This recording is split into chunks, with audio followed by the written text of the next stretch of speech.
Congratulations, you've now finished Module 2.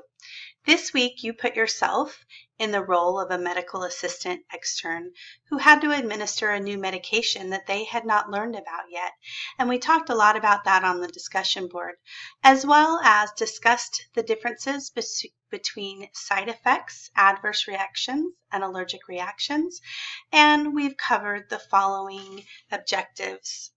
We provided definitions of key terms, stated healthcare workers' responsibilities in regards to adverse reactions, side effects, and allergic reactions.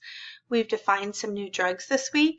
We've described the 5 fundamentals of pharmacology and how these factors influence medication, described indications of medication, and explained drug interactions with other drugs and nutrients and diseases. You've done a great job this week, and I look forward to seeing you online next week. Have a great day. Bye-bye.